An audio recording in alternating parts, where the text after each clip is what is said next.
lecture series at New School Game Club. This is a series where it's starting off to look at different types of broken games, what's wrong with them, and find ways to fix them, and what better one to start out with than Monopoly, that game that everyone has played, but is really kind of broken in some bad ways. And we're fortunate to have a longtime friend of Game Club, game designer and man of leisure, Jess here, who spent some time looking at just how broken Monopoly is and how it got that way. So please welcome Jesse Hughes.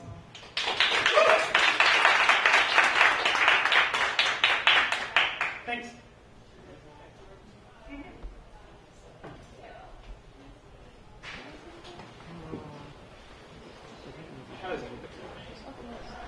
So, okay, the title of the lecture at the moment, this is kind of a work in progress. I gave this once at Baby Castle's, the Shoshama Space in December. So this is sort of version 2.0.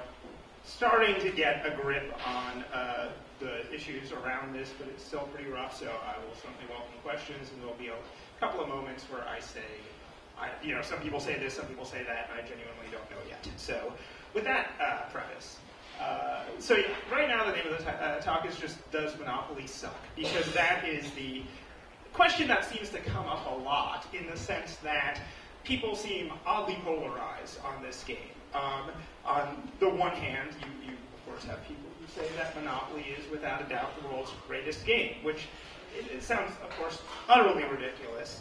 You can't imagine what kind of maniac would say that. And it turns out that people who are sort of in a sort of position, this is the guy saying it is without a doubt the world's greatest game. That is the head, I guess, of Washington, who produces Monopoly in Britain, so you can expect that he would think that it's the world's greatest game. But the interview... Hello. Okay. The interviews and a lot of the rest of it kind of give you the sense, if you can hear it, that these are not people who have played other board games besides Monopoly. This is a person saying, basically, that this is a game that is the most dynamic game ever because it changes with every roll of the dice, which you could also say about backgammon, or a couple of thousand million other games. And this is someone saying, Mr. Monopoly, who is biased, obviously, but says that it is, the world's greatest game because it's about life, as opposed to the game of life. This book by Philip Orbanes, who's sort of the mainstream Monopoly scholar, is part of the people who republish on the classic editions, etc., calls it the world's most famous game. And what's interesting about that is it's sort of a double equivocation, as we'll see. That on one hand, really that's not saying the world's most famous proprietary game. Obviously it is not more famous than tic-tac-toe, or chess, or poker, or something like that. And as we'll see in a deeper sense, that's really not true, that it's the world's most famous proprietary game. But as we'll also see, in another sense, it sort of is the world's most famous, or it is a version of a game that has occurred again and again through history that in some ways is the world's most famous game. So there's an interesting, he's righter than he knows. And so, people love Monopoly. Before you're old enough to get to pick your own bib and say what you want to about yourself, it's the first game you get to play as a kid. It's the first big kid game that involves any strategy. It teaches you some principles. You play with adults. You're kind of a peer. It literally is kind of everywhere in the sense that there is a localized edition for anything literally bigger than a hamlet. The Isle of Arran is a Scottish island with a resident population of 4,000. They have their own edition, and of course it's all localized with the businesses that are on there, and since it's Scotland, you assume that it's all terriers. And here's another, just sort of the Monopoly as represented board game. Here's one at the manufacturing plant saying, the little thumb gesture there is derogatory towards video games. She's basically saying that, it brings the family together, unlike little video games where you're just going pop. And of course, there's sort of the secular zodiac of the tokens. Like, even people who hate Monopoly kind of like the tokens. Everyone's got their own little favorite piece. It's very much part of American culture. And, here's an article from The Onion, Monopoly player, the Sunday wheelbarrow. Generally people who love Monopoly like this say of the people who don't that they're playing it wrong. They say that if you don't like the game, then you're putting money under free parking, or you're not doing the options, you're playing it for house rules that make it worse.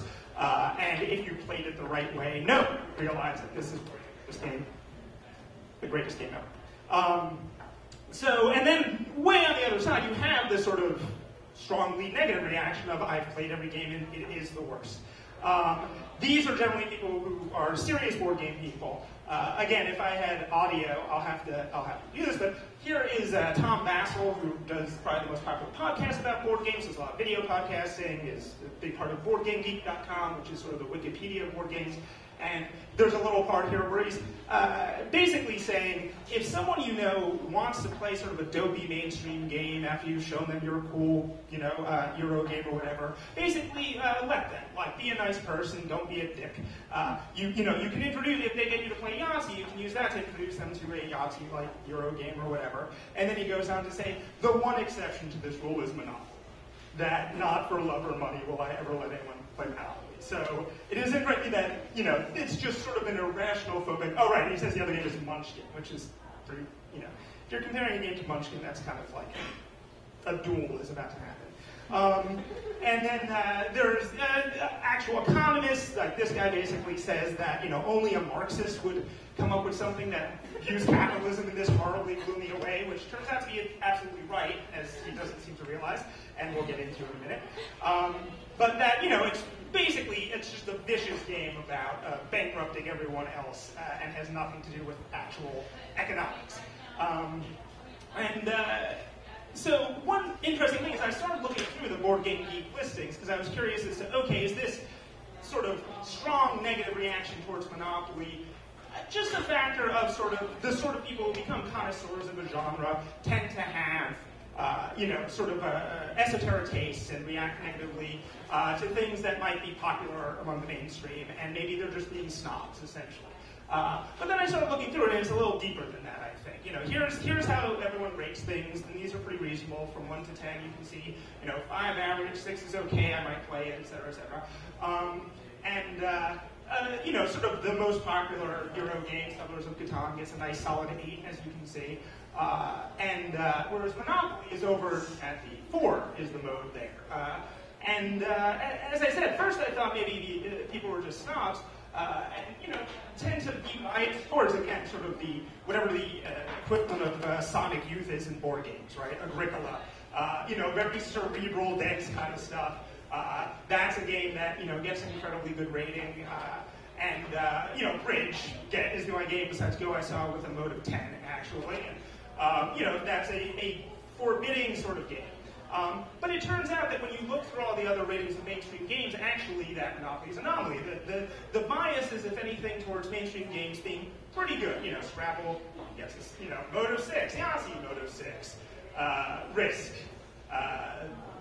Clue, basically the Trivial Pursuit, even party games like, Boggle, or Pictionary, or even Apples to Apples, which is sort of a game you would expect people to maybe have a negative reaction to because it's too popular, actually does quite well.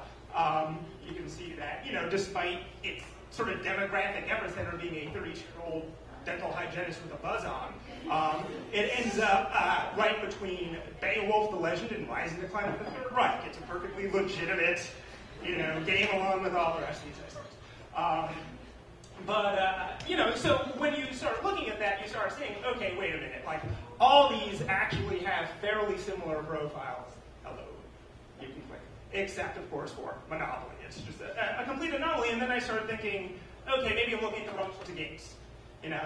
Why is Monopoly ending up between Roulette and Hungry Hungry Hippos? And that's only because Hungry Hungry Hippos is being taken down because the new edition, the hippos are not attached to the board. The old one is like the old Mac Unibody. It's all one piece, and now apparently you whack on the hippos, it all goes to hell. So,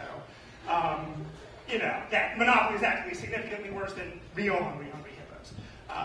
Although, as we'll see, it's not exactly real Monopoly.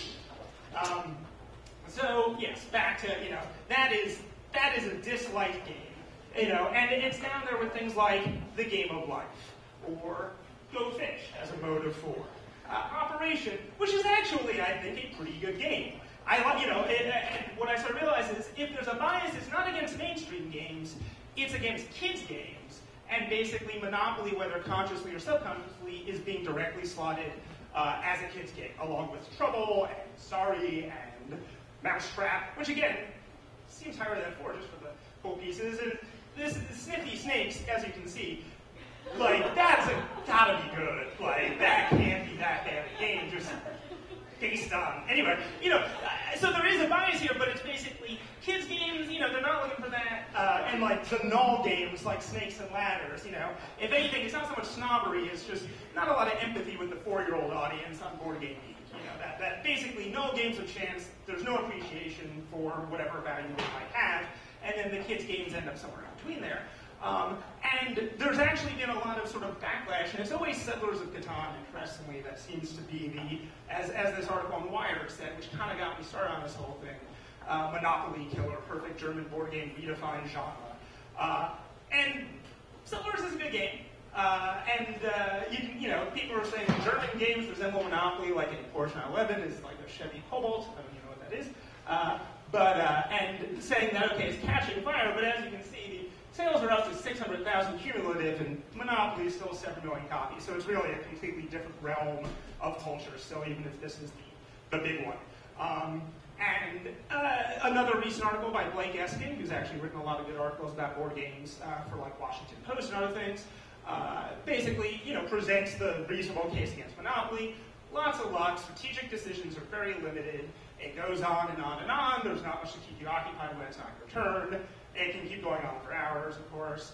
And that most of the strategy, if you are playing Monopoly correctly, of course, the problem is that it's not about buying the properties, because you're given enough money and the prices are low enough that in a normal 4-player game, there's almost no reason not to buy anything. These are the sort of tips from the official Monopoly website. You can see always buy a property if, and the list of things, there's almost no instance when you wouldn't do this, right? And very, very little goes up to auction. And other sort of strategies are basically hacks of glitches in the game that make no sense on either a mechanical or a representational level. Knowing when to stay in jail, because sometimes you want to be in jail because then you don't have to pay rent, but you can still collect rent, which is interestingly satirical if it was intended that way, but really just makes the game go on forever and ever, even longer than it would otherwise. And then you start looking at, so here's a book published in the 70s that was like the first quote-unquote serious Monopoly strategy book. And it was written, one of the people who wrote it, Jay Walker, ended up founding Priceline.com, so clearly an interesting entrepreneurship. And when you look through this, then you start realizing it's sort of a combination of admiration for their cleverness and a sense of, well, I would never, ever, ever want to play that game. It reminded me of when I read, I don't know if anyone here has read the book Moneyball by Michael Lewis about the Oakland A's and how they were very clever in looking at statistics and basically saying, oh, this fat guy who walks a lot is very underpriced, and so if we get him, we can score more runs. And you have that simultaneous, again, admiration for the cleverness and that thought of, I don't want to watch a game about a fat guy who walks. And here, right, you don't want to play a game where the strategies are, oh, because for some demented reason you can't build a hotel unless you first build the 4 houses, even if you pay it all at once. If you don't buy hotels and stay at houses, you can keep other players from getting houses. And then if you build a hotel, you can break it down to 4. I mean, just absolutely ridiculous strategies that are very esoteric and very much simply part of the glitches of the game and really not satisfying in any way. Then, and again, the going back to baseball is sort of almost a comparison. The thing, of course, about Monopoly that makes it so terrible is that just the narrative flow of the game is totally screwed up, right? That here's just a random week of baseball games, I just picked because I was born in 1974, whatever. And all I did was I figured out, okay, if you were winning in this inning, what are your odds of having won that game? And as you can see, it's a fairly smooth, if you're heading the second inning, you got a 60% chance. Third inning, 65% chance, et cetera, et cetera, et cetera, which is kind of how you would expect an interesting game to go. Whereas Monopoly, oh, I put this in, so right, there's that loophole thing. I'll get back to that stuff, because that's all kind of insane.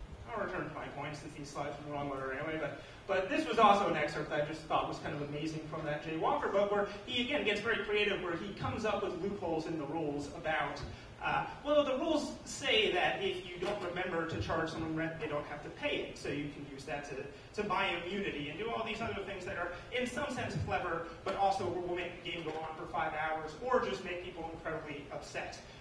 For instance, splitting revenue without telling them that if someone goes bankrupt, then you would get the properties.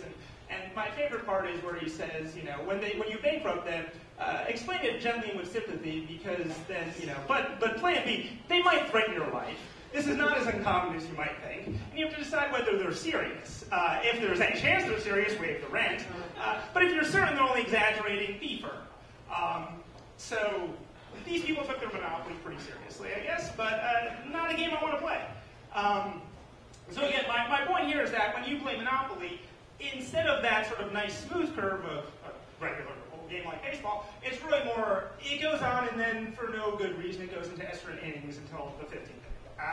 That is the feel of that game, and in fact there was a paper about the probability a game of Monopoly will never ever end, which is pretty much the definition of a broken game, I would say, is a game that just can't come to a halt. And the basic rule of thumb is that if someone's ahead by more than 2,200, they'll win. It's between 6 and 22 is still in contention, and this is, of course, after everything was bought and things are just going around. If people are less than $600 apart, the amount of money flowing out of the system, blah, blah, blah, it is not going to end. And again, the Onion kind of has the last word on that. And what makes that so terrible is, in some sense, Monopoly is the ultimate bad, evil kids game, because it almost like Farmville, it sucks you in its very positive way, right? You start playing, and all you have to do is roll the dice, and you go somewhere, and then you buy it. And everyone seems to be winning at the beginning, and the rents are very, very low. And it's sort of, seduces the kid into a false sense of security, and then once the game's gone on for an hour, then they start realizing that they're trapped in hell with their father, and that there's no way out, right? That you can't even quit. There's no, in most games you can at least kind of commit parry, right? You can just take that hopeless attack against the fortress or whatever, and just say, well, screw it and see what happens.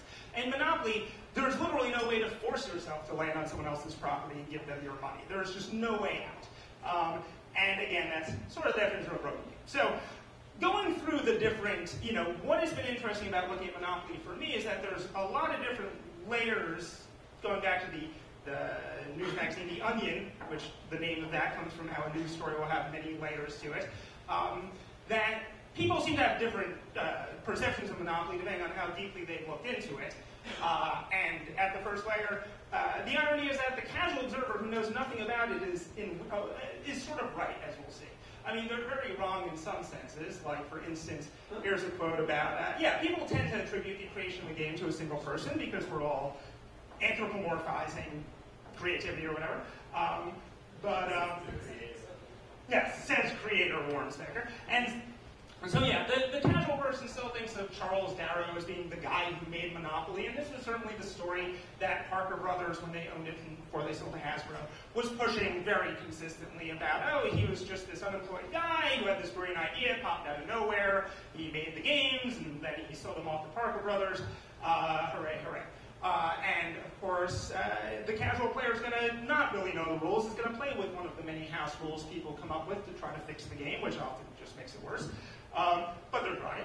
And in a weird way, those house rules are semi-official in that here's a screen from the Monopoly iPhone game where you can, change these things around to how you want them, based on the popular ones. And again, The Onion pretty much makes it clear that part of the appeal of Monopoly is the fact that, as long as you're in my house, you will play by my Monopoly rules. That everyone does have their own sort of personal game. I do find it interesting that he says don't ask to be the wheelbarrow. There's some sort of continuous narrative through all these Monopoly articles, I think. And then you get to sort of the second layer is, again, where most people who are obsessive about this game end up, where they think they're playing, quote-unquote, real Monopoly. These are the people who would say, if you don't like it, you're playing it wrong, you're not doing the auctions, which are very, very rare because you should pretty much almost always buy property, but it's true. If you don't buy it, it should go up for auction, which few people know. And why there's such a complicated rule about something that happens so rarely is the sort of thing that people don't seem to ask about, but there is an answer, as we'll see. Also, building shortages, as I said, like one of the boring strategies you can use is making sure that people don't buy houses. you can't roll money. And people on that layer know a little about the history. They know some of the interesting trivia, like the fact that all the tokens were originally charms from these favor cake sets, which were things where it was fortune telling. You would bake these things into a cake, and then you'd slice up the cake, and in your slice, you would eat it. And assuming you didn't choke on this thing that was in there, you would find out how what your fortune was. Like the thimble meant that you will never marry and are doomed to be an old man. That and that source of it's interesting because, as we'll see, the sort of luck aspect and the sort of weird fortune-telling aspect of the game actually runs very deep. Another just fun bit of trivia is that Mr. Monopoly was originally based on the financier character that would always be drawn by Peter Arno, as one of the original New Yorker cartoonists, as you can see in this ad, and was really a kind of a fun, horny old goat, basically. By Jove, I'd almost dip into capital for her. I assume the one with the nose. You certainly know my Achilles heel. I mean, you can see at least why this guy was trying to accumulate all this money and property. He has obviously been domesticated to some extent. But incidentally, that is a Monopoly tournament. That is part of that DVD document, right? Just as a side note, Peter Arno's most famous cartoon is probably this one. And he did coin this phrase, which I think should be the game designer's motto, which is, of course, well, back to the old drawing board. Iterative playtesting, it's finest there. The short line used to be the short fast line, Marvin Gardens is misspelled. These are the sorts of things that Monopoly cultists will know, and they'll also, at this point, because of what we'll see coming later, know about the Landlord's Game. They will know that Monopoly isn't a totally original game, but was based on another game called the Landlord's Game, which was invented by a woman named Lizzie McGee. You can see here the patent from 1904, and it's pretty familiar. Most of the spaces are in more or less the same place. There are no monopolies yet, and it's pretty much a roll and move where you're going around the board and you're buying the properties. And it's a very innovative game, and it is a very relatively successful game at its time. It actually ended up being published in a few different editions. It was very much a didactic game, sort of a semi-educational, a very early serious game, I guess you'd call it, where it was very much about illustrating the problems with people owning land and why there should be this sort of interesting fringe idea called the single tax, where all taxes are based on land, et cetera, et cetera. And that's Lizzie McGee right there. And she was an interesting sort of bohemian person. This was my favorite quote I found, which was that she had a gift for acting and being wiry to impersonate boys in so-called trouser rolls, which, sure, bohemian. But after she married her husband, she sometimes came to her door dressed as a lad and carried on a masquerade that lasted several minutes before he caught on. And I would like to know, I mean, either they didn't know each other as well as you. I'm not quite clear how that happens, but clearly she was a fun lady.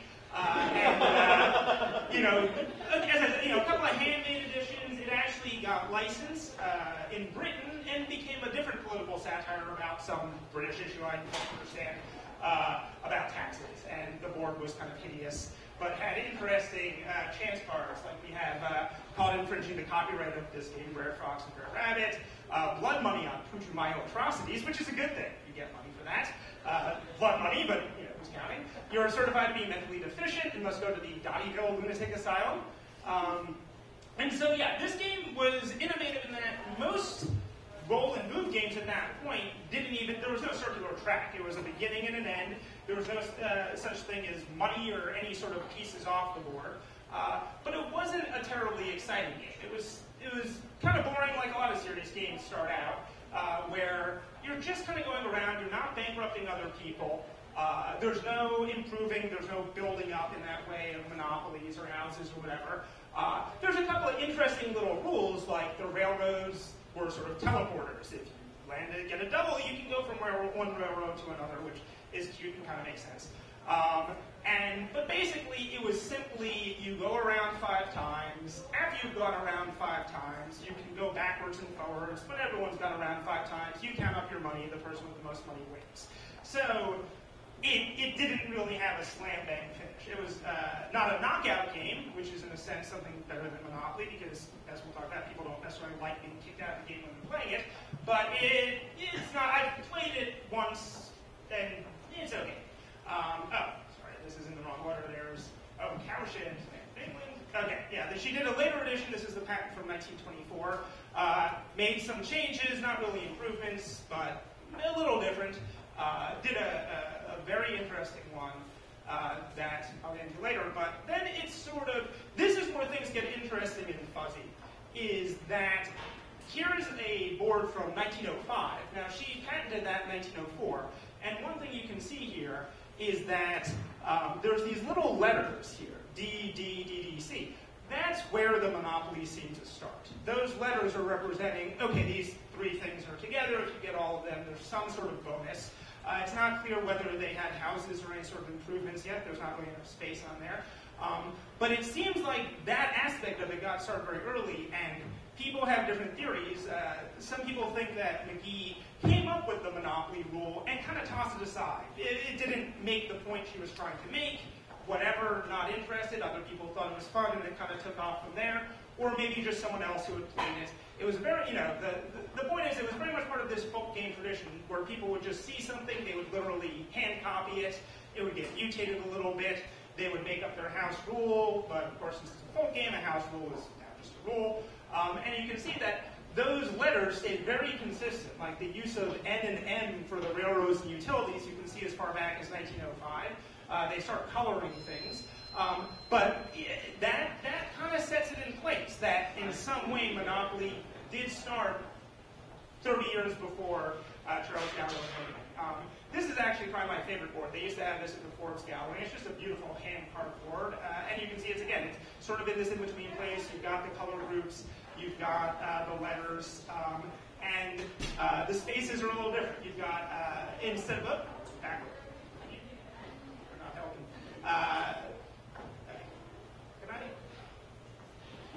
I can't go back. It's beautiful. We'll see it later. This, not so much. This is where we get into... let me see if I can... Okay. Just to go back to this, because I do want to... the original space, as you can see, is Mother Earth instead of Go. Again, kind of this bohemian hippie background. Government grant, no rents, no taxes, rent in peace and depart instead of free parking. And I love this word because even the other, please go to jail. And if you do, come on. It says, hard luck, so sorry, this is the jail. But there's no just visiting. If you land there, it's $10 for single tax. Anyway, this is not a graphic, but it becomes basically this game throughout the teens and 20s that it moves around, but mainly in the 20s it becomes a fairly cerebral game, and we'll get into why, for smart-ass economics majors at liberal arts colleges on the East Coast, to stereotype. I mean, not entirely, but that sort of liberal crowd who's basically playing it as the Duke Nukem of their days. I mean, it's a game about being an asshole and enjoying it. And it's a game where you're sort of being satirically showing how, it's a screw tape letters sort of thing, or like the McDonald's Mall Industria game that we had at Baby Castles, where you're showing how the system doesn't work by being a bastard, which is fun, and that kind of makes sense. So here was a couple of the smart-ass liberal college guys, the Thune brothers, played this game in 1925 at their school, and then they made up a small printing press, kind of like ran off 100 copies, and called it Monopoly. One important thing is that the landlord, some people called it landlord, some people called it Monopoly, some people called it auction Monopoly, as we'll see. But, you can see here that they're very intent. Monopoly is designed to show the evil resulting from the institution of private property. At the beginning, you've all got the same thing. At the end, one person ends up with everything.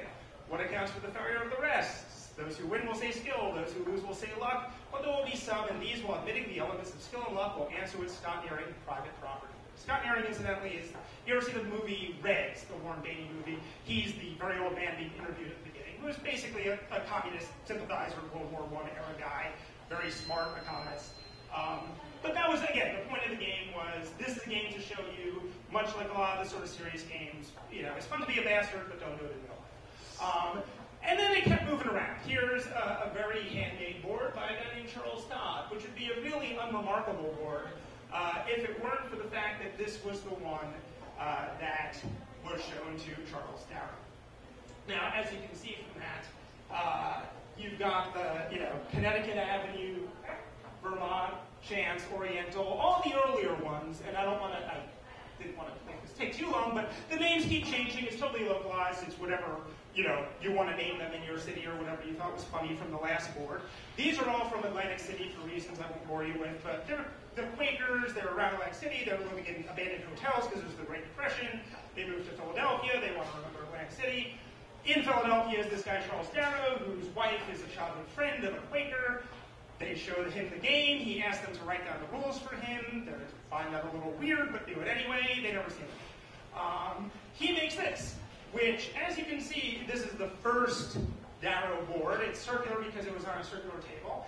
And even though he was kind of a thief, it is really nice looking. I mean, you can see that the very first version, he had already made it pop in a way that some of the previous ones, even the pretty ones, didn't with the iconography. That, he can't draw a question mark, but he's got the right idea. He's got some like railroad icon pride tracing thing he did. He's got pretty good handwriting there, but it's already kind of shaping up, as opposed to that. I mean, even just the rectangular color bars instead of little triangles in the corner make a big difference. Really make it look somewhere between a Mondrian and a kid's game, and just much more accessible in that way. And here's another one of the very early handmade boards.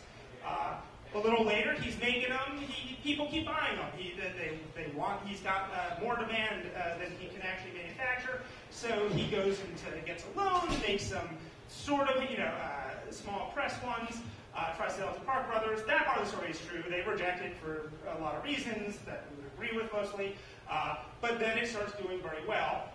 Eventually, and then Park Brothers comes back. They buy it. He tells them that he invented it. And that we have Monopoly. So that's the story that most people who actually enjoy Monopoly know, but the irony is the only reason they even know about any of that was that's Parker Brothers and Hasbro retrenching and admitting that part of the history, which, as you saw much earlier, was not the official story at all. The official story was this guy made it up like Athena springing from the skull of Zeus. But what happened is the Monopoly was revealed. Now, this is, again, the Onion, you'd think they'd be, I forget the Lily Tomlin saying it, I try to be cynical, but it's hard to keep up. And you would think that they would be cynical enough, but in fact, this joke they don't realize is absolutely true. That, found guilty of colluding to corner the monopoly market, undermining the production and sale of similar board games, etc., etc. The fine of $15,140 and up to 3 terms in prison is, of course, the joke of how much money you get in a monopoly set. But that's absolutely true. We can see from this Supreme Court docket of anti-monopoly versus General Mills Fund Group. Never want to be sued by anything called the Fund Group. In the Supreme Court in 1982. And basically, this was a court case that went for about a decade that ended up in the favor of saying, the Supreme Court saying the references to Darrow as the inventor or creator are clearly erroneous. We've examined the entire record, and here's what it shows. At sometime between 1904 and 34, the game of Monopoly, notice the lower case, developed. Early equipment was handmade. All the witnesses presented by anti-monopoly insisted the game was known as Monopoly by all who played it. Now, what's anti-monopoly? Darrow claims to have invented it, but they testified they did not believe it. And there's a whole level of skullduggery here. Here's Darrow's patent, where he claims he's the inventor. And this is all dealt with in this book you can find on Amazon on Kindle. I think that's pretty much the only place at this point, called The $1 Billion Monopoly Swindle by Ralph von Spock. A mysterious figure, as you can see here. That's the best photo I can find of the guy. His story is really interesting. He's a guy, this is a chart of how it all evolved according to him. And as you can see, his is the only game that came off of Monopoly, which shows where he's coming from. But he came up with this game, Anti-Monopoly, which is a parody of Monopoly, sort of unconsciously not knowing the history of it as being satirical, kind of going back to that of the game starts as a monopoly and you're trying to break it down. You've got, you claim you invented this thing, but your patent has been invalidated, pay $75, whatever passed for satire in the 70s. As you can see, it's not a particularly well-regarded game by the board game people because it is basically a roll and move game with, if anything, even less strategy than Monopoly. Although, as a piece of satire, as a parody, it's perfectly good procedural rhetoric. Then he came out with the second version, also a little better, not so great, which is you can play as either a competitor or a monopolist. And it's kind of an interesting, it's an asymmetrical game where you can be on either side, and some have advantages and disadvantages. But what makes it, apparently, not such a great game, you see in his book where he's talking about how great it is. And what he says is, well, I was trying to figure out, how to give each player an equal chance to win, even when they were following the rules, even when it was an asymmetrical game, which apparently he kind of thinks he invented. And patents, not apparently having heard of Fox and Geese. But what he does is he calculates all the numbers and figures out how to make sure it's balanced by having the computer play through both sides. And what's odd is he doesn't seem to realize that if a computer can play through both sides of your games and make sure it's balanced, your game obviously has no strategy that a computer program couldn't figure out, and then why would a human want to play it? But what he did that is incredibly important was he didn't back down. Because what happened was he got sued for putting out the first anti-monopoly by Parker Brothers. Even though, as we saw, the box looked totally different and no one would possibly mistake it for the real thing. They said that he was infringing on their copyright, blah, blah, blah, cease and desist, etc. What they didn't realize was that this guy, and he puts it this way in that book, was an ex-member of the Israeli army, had fought in the Six-Day War, and was just a guy who was not going to back down from anyone, and that was his sort of motto in life. So he ends up spending the next decade basically subpoenaing people, going across the country and meeting very old people who say, oh yeah, I played Monopoly in 1920, here's the board I made, like this guy Dan Lehman. None of that information was known at that point. Everyone kind of bought into the main story, and Parker Brothers completely denied all of this. Lehman, in fact, made his own commercial version of the game a year before Darrow did, in 1932. You can see why it might not have taken off between the design being not too great, and that all the streets have little ethnic, like this is Goldberg Street and Epstein Road and Gruen Boulevard, and then you've got O'Leary. Probably a good thing this wasn't the one that took off.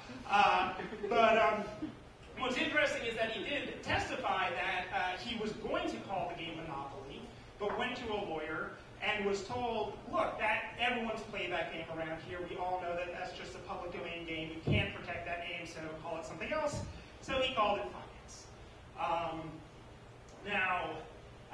That Finance then got bought by Parker Brothers. To make a very long story short, which you can find out in Anspach's book, Parker Brothers bought up all the boards they could find. They bribed people to keep their mouth shut. They gave Dan Lehman $10,000 or whatever, whoever he had sold it to, and made Finance into this sort of hideous Monopoly knockoff with almost intentionally creepy art. As far as I can tell, that woman's head is totally Lynchian. But other odd little things came off of that. For instance, there's this game Easy Money, which, as far as I know, is the only game by a major board game manufacturer to have a patent from another major board game manufacturer. And the story apparently is that Milton Bradley said to Parker Brothers, look, we know what really happened, we're going to put out this, or they put out the game, and when Parker Brothers made a fuss about it, basically said, you don't want to do that. And so they had their, this was the RC Cola and it's in some ways a better game. It's interesting to look at how it's different, and for instance, you can build houses. There's no monopolies, and you put one house on here next to the price, so there's a certain user interface thing that's a little better in some ways. It's very weird in that the buying price is usually about half the mortgage price, which is, I guess, why it's called Easy Money, because you can literally, it's like house flipping in 2003. My favorite part, of course, is that guy. Going to be my nightmares for her. And so Anspach fought this basically won to an extent where he could at least put out anti-monopoly. They kind of had to give him the name. All that information got revealed, and is now, if you read the the official books like Urbain's and that DVD that came out, which was approved by Monopoly or Hasbro or whatever, you can see that they'll elide parts of the story, but they have to tell parts of it. They ignore the fact that the game was never called Monopoly. They'll say that, oh, it was called Landlords, and et cetera, but, you know, a lot of that has to matter. But what's really odd is that even OnSpot and the people who are most interested in sort of debunking the Monopoly myth totally missed the game design side of it, in the sense of the most important thing that really happened to the game is it got completely lobotomized. It went from being an interesting game that anyone here, I think, would say is about as good as a lot of the auction Euro games you've played, to being a dumb kids game. And so the rules that were played, which all become auction Monopoly, the main differences from the game you're familiar with are, two of them are fairly straightforward. One is that there's chips instead of bills for the three smallest things. And the second is that the price of a house or hotel, there's no separate prices, it's just the property's mortgage value. And you can see that from this, one of the Darrow original boards, you know, there's chips for that, and it's just easier to use that, then you're not fiddling with all the small bills. And here's the mortgage thing. You can see it just says, you know, North Carolina, mortgage $150, and then the prices, the rents for the different houses. Then again, I don't know, there's no need for that extra number. Having the mortgage price also be the price for a house makes a little more sense, since the most expensive property will then cost a little more to build houses on. Not a big change, but Andy Nealon would like it. It makes it a little more minimal. One less rule. The really big one, though, is that you don't have the option to buy things. There is no buying things. If you land on something, it goes up for auction, and it gets sold to the highest bid. And that's that. And the person who landed on it has absolutely no privileges over anyone else. And so that changes the game completely. For one thing, it makes the going around the board, instead of this incredibly tedious thing that a lot of people skip over just by dealing out the properties at the beginning, into really kind of like Settlers of Catan, the rearranging of the hexagons to make a different board every time. It's still fair, but the randomness is at least creating different scenarios. It's not privileging one player over another too much. And we can see that, so here's the rules that Darrow was given by his friend, and we can see, you've got the chips and script, that the game is concluded when one person has all of them, or clearly will shortly obtain all, which is a rule I think they should have kept to end the game after 4 hours. But yeah, you can see, you know, the bank offers it for sale at public auction, you have no preference in the bidding, blah, blah, blah. And that, no preference. So it starts there in 1934, and this is where it's interesting that even though it goes from being a folk game that's mutating sort of from the bottom up, to something that's sort of command and control, where one person is claiming that they invented it, they're in charge, you can see that it's this gradual process. That they can't quite wrap their heads around the idea that the purchase price is the purchase price. They get rid of the options, and they turn it into, okay, you have the option to buy the property at twice the mortgage value. So the mortgage value is still the real price in their heads. And in 1935, he keeps it that way. And even when you get to, also adds the hotel house shortage thing, even when you get to the official Harvard Monopoly rules, you can see it's still saying you have the option to buy it at twice the mortgage value. And it's not until 1937 or so that they start putting that value on the board. For instance, you can see here, this is kind of blurry, but there's no actual prices on the early Monopoly boards. And in this handmade one, what's funny is you can see someone actually wrote in, like, you know, this board was one that Darrow must have sold in 1934 with no prices on it, and then in a totally different handwriting, and they forgot one down there, and etc. But all around the board, someone just scribbled in the twice the mortgage value prices. Another interesting change, which again goes back to why this game is like a nightmare for children, I think, is that in the original rules, it was honest about what the goal is, right? In Monopoly, you're trying to invest your money to such good advantage that everyone else is forced out, which is the goal of the game. Now the rules say the object is to become the wealthiest player, which was the object of the Landlord's game 100 years ago. This is not the object of the game now. The object of the game now is to kill everyone else. And that's the sort of equivocation that corporatization is going to. So what's interesting is, so why did these auctions get gotten rid of and replaced by the twice the mortgage value rule, well, you can blame the Quakers. And what's interesting is, again, that whether these people are pro or con, both Onstock, who's anti-monopoly, and Phil Urbain, sort of the monopoly spokesman, both think that the introduction of this rule was a stroke of genius. And he says, well, this is Onstock saying, why was it introduced? Well, A, Quakers hate auctions because they're founded on lying and deception. If you make a bid and you're willing to pay more, you're lying and selling sex. And they're noisy. And Quakers don't like noise. It seems like a blind auction where everyone writes down a piece of paper and then reveals it would fix both problems, but okay. The other thing, and this gets back to what I was saying earlier, is that, yeah, it's a kid's game. The other point of this, and the reason it worked, was because kids have trouble with auctions. It's a hard game. They don't know how much to bid, they're going to get shut out. And so if you make it so that they can just roll and move and buy stuff, they'll be saying it. And then here's Urbain's basically saying the exact same thing, and saying, yeah, that's the good change, because it made it, because many players are unskilled in auction strategy. Which is true in a sense as sort of a playing it for the first time version, but of course is what essentially breaks the game.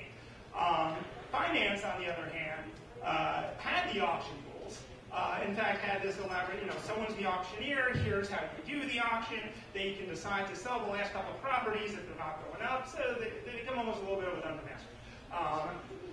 Another change, I don't know why I did that. But the interesting thing, yeah, it was 11. You used to get $1 more for the beauty contest,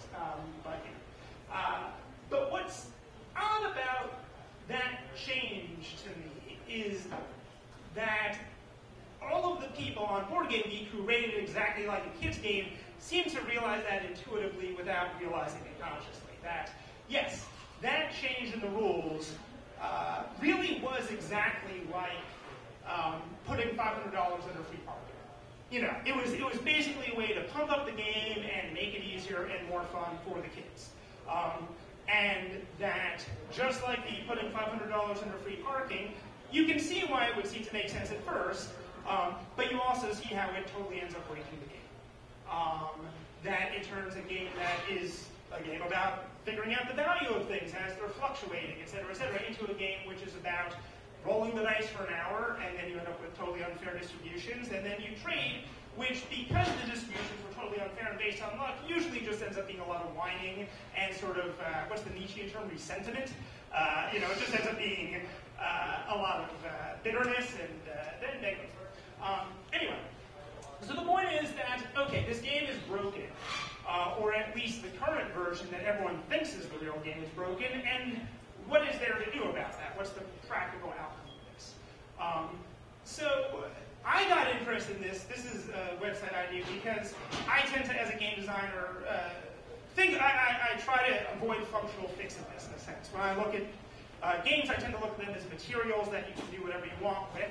And really, that Wired article, so I tend to work with like chips and dice and cards and things. And that Wired article, just about settlers beating Monopoly, made me think, well, here's some physical pieces that everyone has in their home.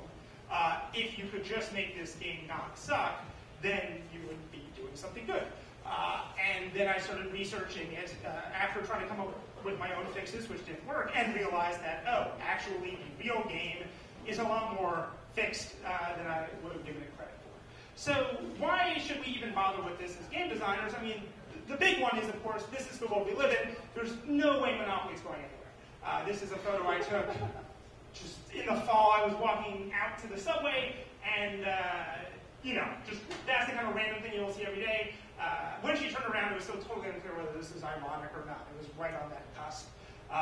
And you can sell your Monopoly mustache on Etsy, and Obama, and I'll play the video because we don't have sound, but use the phrase Monopoly money, and of course there's the McDonald's thing. There's a website that will show you how many Big Macs you'll have to eat to, on average, win anything in the McDonald's competition. So if you're up for eating 62,000 Big Macs, you can win $50. Here's a Canadian artist who, during the credit crisis, bought a foreclosed house, and his neighbors must love him. The amazing thing is this game is so pervasive that they're actually a offensive version of Ghettopoly, featuring this. And there's also an incredibly powerful version of Ghettopoly, which was made by the people living in the literal ghetto during World War II. This is a board that was, for entertaining thousands of children in the ghetto camp in the early 40s in Czechoslovakia. So, I mean, it's everything. And there's means something because we're familiar with chess. Otherwise, there'd just be a bunch of horses playing different directions. And Monopoly is the same way. It is a powerful platform. It is one that everybody knows. And the thing as game designers we need to look at is, okay, given that it's a broken game, before we even try to fix it, what is good about it, right? What redeeming factors does it have? And one, of course, is that it does look good, right? That we can see through the comparison that, well, whatever Darrow might not have come up with, again, he did have a weird amateur knack for pop design, and that the use of the cable font, which is sort of like Futura but more fun, is a beautiful font. But, you know, there are other things, like back then adults were dumber. And I mean that in a very specific sense. This is the intelligence. It's about the kind of intelligence that you use playing games. My day job, I do LSAT and SAT tutoring, and the line between intelligence testing and the sort of skills involved in that, and the sort of skills involved in sort of analytical, non-role-playing games or whatever, are pretty close. And even though I don't think people have necessarily gotten smarter in some great metaphysical sense, certainly people are more familiar and more sophisticated with these sorts of things. Family games now don't have to be about all luck. For instance, here was the most popular pinball game in America in 1933. You will notice the lack of flippers, right? That back then that was exciting enough that a ball would drop down and do something. And a lot of games, of course, end up getting dumbed down. That Pachisi, the original indie game, is actually fairly strategic. It becomes Ludo. Battleship actually is the same way. The original Battleship is kind of mind-numbingly difficult. You actually shoot 3 or 4 things, and you're not told which ones hit. You're just told a number of them hit. And so it's this sort of probability clouds, and it's horrible. But it does involve a lot. It's maybe too hard, and as we'll see, maybe Auction Monopoly has that same problem. But I think the main thing that we need to really come to grips with as game designers is that the roll and move aspect of the game isn't just a feature, not a bug for kids, but for a lot of people, because maybe it's not so much of a lobotomy as it is a trepidation, right? That it is a way of letting the spirits in. Because that is the origin of this game, and this is what I was getting back to, is in some sense this is the world's most famous game. Because it's just another version of a game that is played in every single culture that has games, which is called cast a lot, move a piece, God tells you what happens, basically, right? That games-based, every culture has something like that. Here's Matcha Patamu, which is the original version of Snakes and Ladders from the 13th century. It started earlier, but all North American Indian tribes had their own versions of these sorts of games, and they seem to all follow the same sort of structure, where it starts out as pure divination. You're casting lots to figure out, which versions are thrown in the volcano, or who gets to be governor, or whatever you want the gods to decide, because that's how they decide things, is through the face. And then that becomes aestheticized, and you start keeping track of it with a pegboard or something, and then that pegboard becomes more and more elaborate and designed, and becomes something that you're keeping the focus on, and the dice just becomes something about moving that around. For instance, or the dice or the cowrie shells or whatever sort of randomizing thing you're using. But the important thing is that these games do have an enormous power over people, because they are, if you buy into the sense that luck is controlled by the fates or whatever, which a lot of people unconsciously or consciously do, that it's a narrative generator. That these games all started as kind of fortune-telling devices, of course. That, the Snakes and Ladders is a whole allegory about going to Nirvana or being led down. That most role, that there is going back to the fortune-telling aspect. That most of these, the first book about probability is this book by Cardano. It was written a century before Fermat and Pascal rediscovered probability. This guy was way smarter than that. He was a drunk gambling doctor. Amazing guy. And basically, he wrote this book that laid out how to win at games of chance. But there's a part where he points out, even though he clearly doesn't believe in this fate issue, that these games are incredibly important because they allow that in, and that that even that Landlord's game was revolutionary at the time because it had some strategy, it had something going on.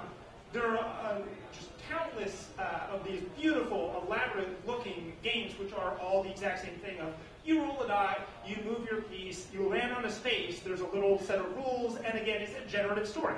And if you believe that those dice, that there's a strategy to rolling the dice because the strategy is the skill of testing your wishes against the winds of the fates. This can be incredibly involving. I certainly remember as a small child, even just playing Monopoly or like D&D against myself, and having that mentality of this means something. And it's the same thing when you flip a coin. Heads mean they're pulling things off of a buttercup. What is that? The butter loves me or whatever. Anyway, there's more of these boards, and that this is the original Game of Life, which was a huge hit because even though it was the same dopey roll and move thing, it at least wasn't a ponderous, moralistic, getting at, are you going to go to heaven or hell? Although I will note that they did get rid of the suicide space on the current Game of Life, which disappoints me because there's a little tree with a noose on it, or hardcore. And the important thing about all this luck stuff is you would ask, okay, why is this just the part where we say people are stupid again? And I would say no. I would say that a belief in luck and a belief in sort of divinatory, the face deciding things, obviously it's irrational, but the fact of the matter is, in game theory, there's plenty of times irrationality is the best possible strategy.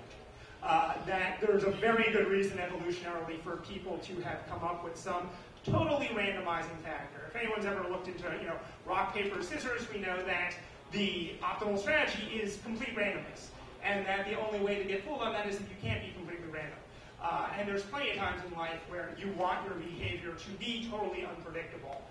And what better way to do that than to believe that the wind or the roll of a die or something is telling you what to do next. And so, that luck aspect has this enormous power to it. And what's interesting about Monopoly is seeing that there are a lot of games that come after it that are all, again, it's the roll and move divinatory thing, but it's about money.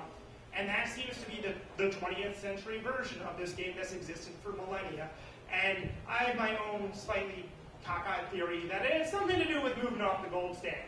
And something to do, this was on the original community chess cards, it had something to do with, in the Great Depression, the idea of money becoming this sort of metaphysical force in a way that maybe it wasn't quite as much before.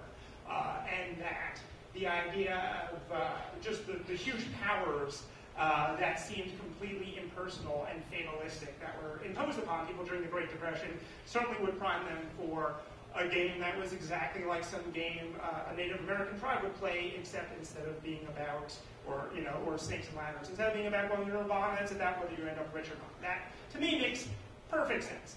And so, going back to the question of, okay, what do we do with this? The first thing is to say, make more versions, make different things. And, of course, the question is, well, do we need more versions? And because, of course, there's also, here's something made by some girl for her fiance. There's, of course, a million horrible Monopoly knockoffs. Here's from the National Realtors Association, the Confederates, doesn't this remind you of New York? Dachshunds, an important demographic group, where you have, they're all named, you buy different dogs, which I guess is okay. This one is just almost a metagame where you're buying the actions that you would do to build property, and so we've completely lost any representational thread by that point. Of course, the official ones are no better looking. I note that instead of railroads, you buy races, which is odd.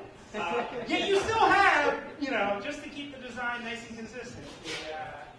That's fine.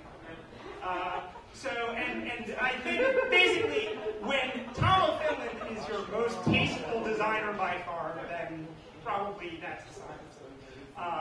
That one's pretty great, actually. It's gotten pretty good reviews on Board Game Geek. But there are, people have made attempts. This is too complicated, but it was a nice try. This one, there's a sort of prescient Dick Cheney there. This is apparently a reasonably decent game. Acquire is a great game by Sid Saxon, although it's way more abstract, and it's understandable why it wouldn't appeal to the mainstream, even though, again, people love it. There's Solar Quest. This is a game from the 70s called The Ultimate Game, which is like a cross between Monopoly and Cosmic Encounter and I don't know what. But yes, it's a roll and move. That is the actual board, even though it's very difficult to tell that from the actual thing. And then this was actually Mackenzie Work told me about this when he was in town last week, that in Australia, they don't play Monopoly. They play Squatter. Squatter is an exciting sheep farming game based on sound farming principles from 1960, and it is a better game as far as I can tell. It is a Monopoly-esque roll and move game, but it has more strategy. You've got those adorable little sheep tokens. They start out here, and then you're trying to improve your pastures, and then you can have more sheep in them, and then you can have them irrigated, and then you're buying sheep like Lachlan Lad, whose stud fee is 50. I do for 40. You've got just these amazing, red sheep for worms. I don't know what that means, but it sounds awesome. Jet sheep against fly strike. Like I got in my voices on. You've got Mule, which is really one of the most famous games in computer game history. It is very directly based on Monopoly. If you read Danny Button's sort of postmortems about it, very much thinking about the social game, the buying selling property, the trade and interacting between people, certain element of luck, the chance cards show up and having random events.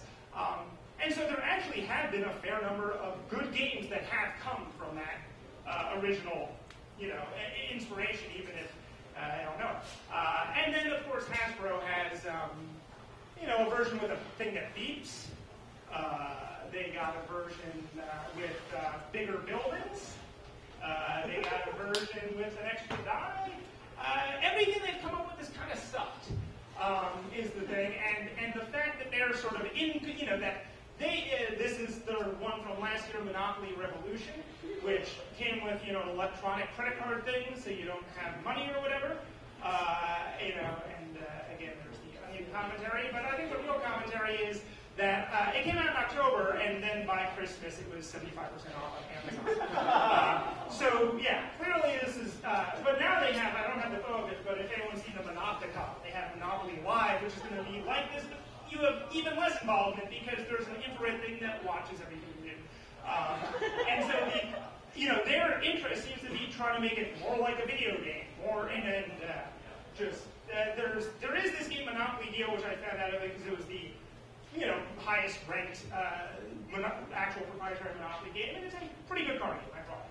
But I think the most important thing, besides coming up with more versions, is again establishing the original version not as being a perfected game that we should just stop at or whatever, but as being a real public domain game that is just as I can't think of the words to use other than real. The thing I realized going through all this, for the most part, is the problem is that Walter Benjamin-esque aura that's around the original game. That anything that is a different version of that is seen as some sort of a knockoff. And the most important thing to me about that auction rule, having been there in the beginning, is not so much that it's better, but that it was, in a way, the real game. That you can at least make that argument to someone who has this canonistic view that, well, sure, they've got the snake and tail, that this is really the only mention of auction at all in the Monopoly strategy thing. And you can see on the iPhone version, they'll let you turn auctions off, but there's no way to have the auctions always be what's going on. And so real Monopoly, quote unquote, has no interest in this auction thing, and it should really, I feel, just be established as the adult version of a kid's game. You can have Monopoly. Monopoly is great for 12 and under. Once you turn 13, get your bar mitzvah, play real Monopoly. The thing about it is, it was originally called Monopoly. Parker Brothers did kind of steal that. But there's nothing to be done about that now. And it was also sometimes called auction monopoly, less commonly, but that seems like a perfectly reasonable retronym, right? A retronym is where a term gets added, like, this used to just be called music, but then it became live music once records came along. And in the same way, that would have been just called a guitar. Oh, I screwed that up. But now it would be called an acoustic guitar because there's also an electric guitar. That's a boyfriend, and in the future, that will be a human boyfriend because, you get the idea. But the point is that auction, going back to calling it auction monopoly, even if it was originally monopoly, seems like the best solution to that. So one thing I've been working on is putting together the entry on Board Game Geek for auction monopoly. And just doing, this is a patent by Sony of a device that watches you, and then it detects your laugh, and then, I don't know, it makes the thing hit the guy in the butt more or something. I don't know why I put this slide in, but I know this is what we're trying to avoid. And the main one is keep trying to fix this thing because that's the whole point. The great thing, and this goes to the whole broken games thing, and I'm going to end this very soon, is that the great thing about Monopoly is that it's broken. And that, unlike null games that you play as a little kid, like Chutes and Ladders and Candyland, like those games are null, but they're not broken. They're kind of perfect in their vacuumy way. There's nothing to do to them. You don't have that reaction just instinctively of like, this ain't working. How can we do our own? Whereas with Monopoly, everyone does that, and that is kind of what makes it the great American game, is that everyone thinks they're playing it, the right way. And what's interesting is I looked around on Board Game Geek, and everyone had their own suggestions. You start with $0, you take a shot, you get $300. I think that makes a pretty good game. And what was kind of most fascinating is how many times people came up with the auction rule totally independently. I looked in his new rules for classic games book, and he comes with it up himself, and even says this has probably been come up with independently before, but here's this. And 4 different people on that website come up with that exact same idea, having no idea that was the original rule at all. And this person comes up with the blind auction idea on their own.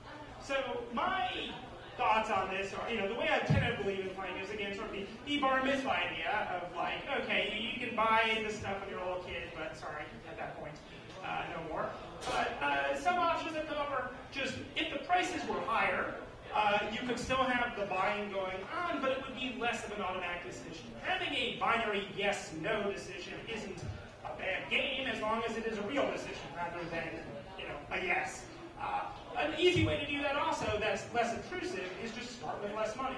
On that iPhone version, when I play it, I always do that option, and it's an okay game because at least at that point, it's not automatically buying everything. You do have to think about whether or not you want stuff. And kind of the best option, this was come up with by someone on Board Game Geek, and I couldn't find the thing, but the auction rule in a way is too cerebral and is too lengthy and a little too fair. It is nice when you land on something for that to mean something.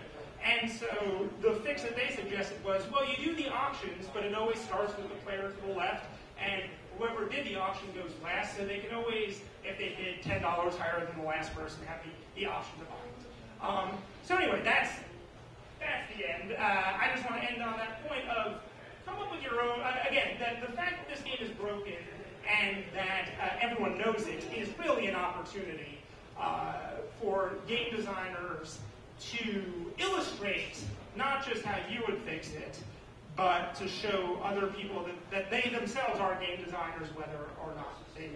Okay, I've been going on forever. Thanks for your patience.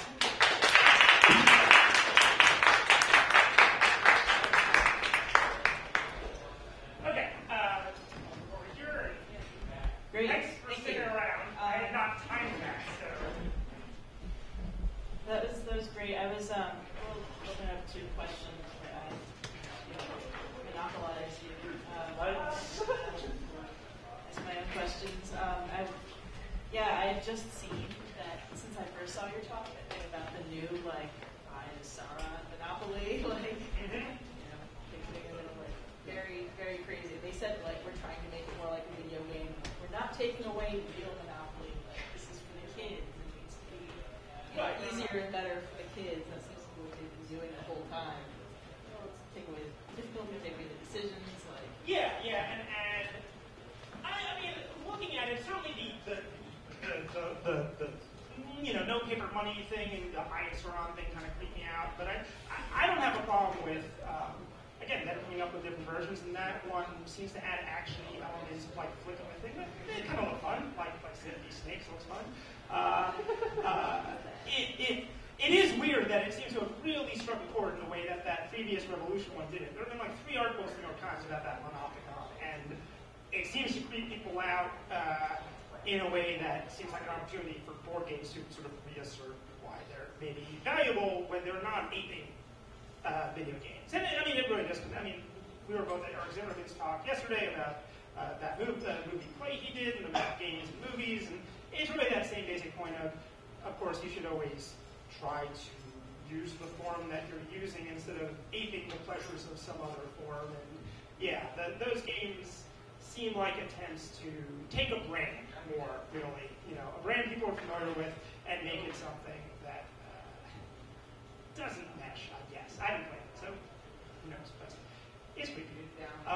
There was a whole part, actually, about, there's an interesting essay called The End of Money, about kind of that aspect of money becoming less physical, and that I thought of a lot when I was thinking about Monopoly, because there is something odd, like little kids apparently do prefer the credit card, one, because that's what they see their parents do. And there's interesting studies also that show that if you're using non-physical money, you tend to be more profligate, you tend to be less careful with your money, et cetera, et cetera. And it's kind of interesting to me, the preparing people for that world of bits. yeah, and just, so you said like, the kids, the current version, like the capital M Monopoly that we have should be like the kids version, then you graduate and play later. But as you showed with like the Onion article, is like the kids aren't enjoying it either. Like the kid just wants the game to end, and dad is like making him play till the end. Do you have other suggestions other than the like really cerebral, like deep, complex auction Monopoly to fix just the basic version, make it not go on for 4 hours? Yeah, I think, well, one weird thing is kids do seem to enjoy it more than you would think. I mean, it is still around, and like the iPhone version is like knocks out of the moon. It just sort of chugs along around number 50 on that chart forever. Kids will still play Monopoly. Like, that was one of the interesting things about board gaming thing is people were saying, no, actually, like, that is the game they'll pull out. We don't know why. And again, I think it is that, like, it starts out fun, and you kind of forget how it's going to end up. Kind of like when you meet a pretty crazy lady in a bar. You can keep making that same mistake over and over. It seems like a good idea every time. I would say, I mean, there's a couple of things. One that I didn't bring up is the whole jail thing seems like a very easy fix, because that wasn't even in the original rules and it's so unrepresentational and makes the game go on forever, right? That if you land in jail, you want to stay there because you get money but don't have to pay money. Teaches weird lessons, but also, again, makes the game just mechanically go on an hour longer than it needs to. If you made jail sort of a bad thing to be in, even at the end of the game, where any rent you collect goes to the bank, let's say, then you're pulling money out of the system, the game's going to be a lot quicker, people are going to get out of jail and have to land on other things. I mean, that's the sort of simplest fix I could think of that I would suggest to a kid who was, I would try to convince them that was video games. And then play for real money. But of course, and then what kids come up with. I mean, one interesting thing also is the way people adapt it to their own purposes. Like when I was talking to my mom about Monopoly, she would talk about how she played with her sister for hours, but it was like The Sims. It was a virtual dollhouse. They would just keep lending each other money, and it would go on for hours, and it was not about, it was about this sort of generative narrative thing going on, and I think that a lot of it is just let kids, if they're having fun, don't fix it. But if you see that they're starting to get bored with that kind of game, I still sort of remember being 4 or 5 and having this like, wait, Candyland, I'm not doing anything here. Like that was maybe my first sentient thought in a way, Right, and that's why, I mean, and again, that's why those ratings of Candyland are funny. I mean, for one thing, why an adult would go onto a website and be like, it's a 2, like I'm going to take a stand against Candyland. It's kind of amusing. Right. You want to know where that is in your canon. But I mean, it's not like they're wrong. It's just, okay, you're not a 3-year-old. I mean, the goal of Candyland, you win Candyland by successfully playing the game without, like, falling over. I mean, that's, and that's the point, is that once you figure that out, you can move on.